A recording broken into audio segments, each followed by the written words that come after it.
Okay, the bridge as the agent of alignment. The word alignment is used much in modern esoteric training. I would point out that in making his alignment, the aspirant is only establishing the first stage of his process of realization. He is establishing in his own consciousness the fact of his essential dualism. I would also point out that the critical aspect of this process is only arrived at when the distinction is sharply defined and recognized between the integrated and potent personality and the soul. It is an occult truism to state that the aspirant is to be recognized by the three dots creating a triangle or triplicity, the disciple by the circle with the vertical line or recognized duality, and the initiate by the circle or unity. Note that the symbol of duality for undeveloped humanity is the circle with the horizontal line, in which the separation of the higher nature from the lower is depicted.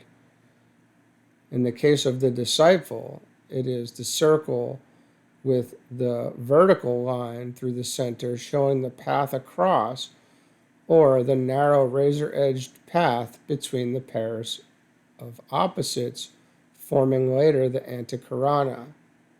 These symbols, simple as they are, embody and convey vast truths to the illumined mind.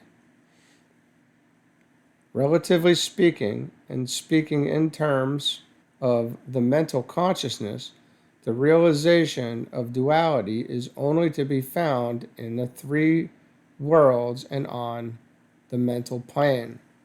When the third initiation is taken, the power of the lower pair of opposites is no longer felt and exists no more. A liberated consciousness and an unrestricted awareness, unrestricted as regards the initiate, moving within the orbit of the planetary logos, though not unrestricted as regards that greater life which moves within still other and greater defined limits, are both understood and expressed. Within the planetary ring past not, the initiate moves with freedom and knows no limitation in consciousness. That is why the higher levels of our planetary and systemic planes are called formless. It is this circle with the vertical line through the center which is the true symbol of alignment, involving as it does the sense of duality, but indicating at the same time the way through what are called the walls of limitation.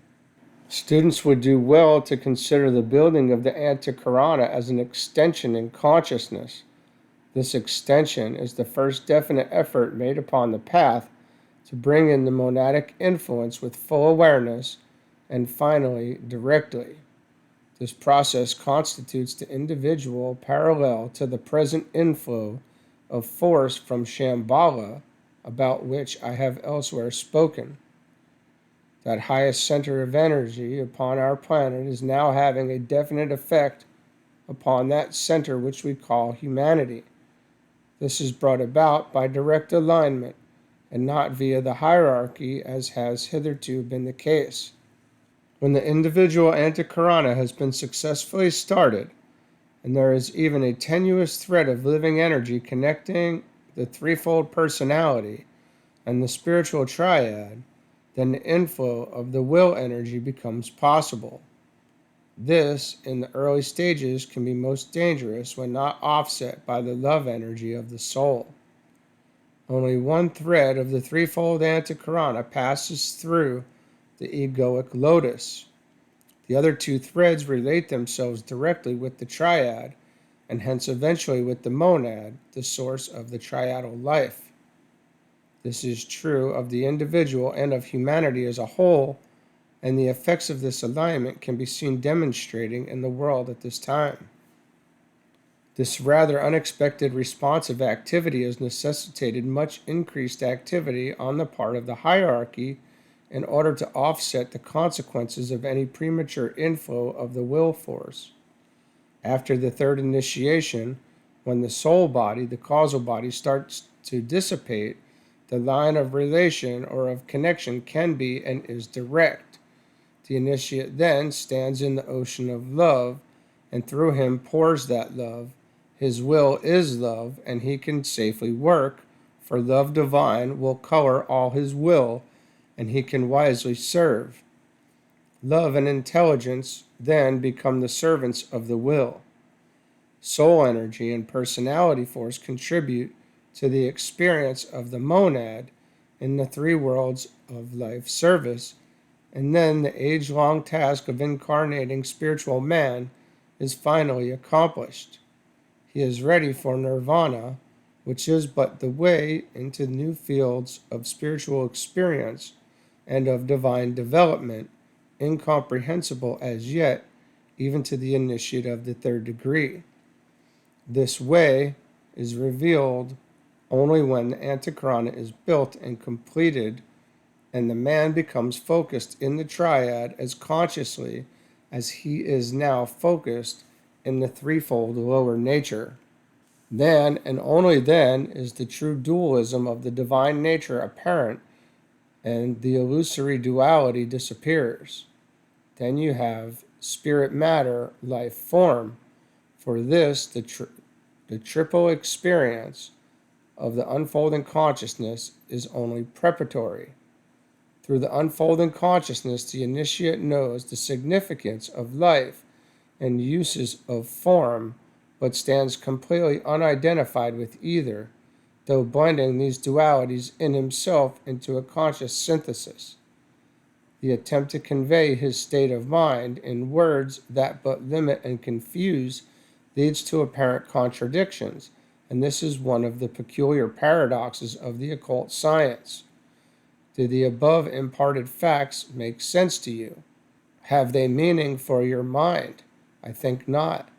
You have not yet the needed equipment through which the type of implied awareness can work, or the realization of that true self-consciousness which would produce in you an understanding reaction.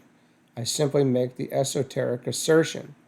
Later will come apprehension of the truth, and that consequent energizing which always comes when any abstract truth is truly appreciated and assimilated. But the time has not yet come for the comprehension of the above information. Disciples and aspirants grow through the means of a presented vision, unattainable as yet, but definitely an extension of the known and previously grasped. Such is the mode of evolution, for it is ever pressing forward towards the sensed.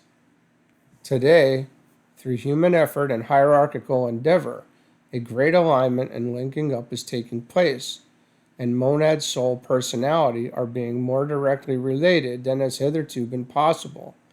One reason for this is that there are present in incarnation upon the planet many more initiates of the third degree than ever before. There are many more disciples being prepared for the third initiation, and in this third strictly human race, the Aryan, using this term in its generic sense and not in its prostituted German connotation, the three aspects of the personality are now so potent that their magnetic influence and their creative effect are making the building of the Antakarana an outstanding achievement, thus linking and aligning the three aspects in man. The same is true of the three divine centers in the planet which embody these divine qualities: Shambhala, hierarchy, and humanity. These are now closely aligned, thus producing a fusion of energies, which is causing an inflow of the spiritual will, as well as a demonstration of the destroyer aspect. I have here indicated much of interest. I have pointed out a goal and indicated a way. I have related in consciousness the hierarchy and Shambhala. This signifies a great and critical moment in human affairs and an opportunity hitherto unparalleled in history. The need for a due appreciation of this will be evident and should incite all who read to renewed effort and to fresh endeavor. Students must seek to meet all the planetary changes and opportunities with corresponding changes in their own lives. They must seek those new attitudes and those new creative approaches, which will result not only in the building of the individual Antakarana, but also in the fusion of the many radiant strands, which will produce those connecting cables, speaking symbolically, which will relate the planetary centers and present the medium along which can pass the fiery will and the predetermined purpose of deity. This will bring about the reconstruction of the manifested worlds, and in this task, each and every one of you can have his share. Let us now take up our next point in this section and indicate the technique for the constructing of the Antakarana. This will constitute an intensely practical teaching for which all that I have hitherto given should prove a firm foundation. Okay, we're going to leave it there for today, and we'll pick up here tomorrow.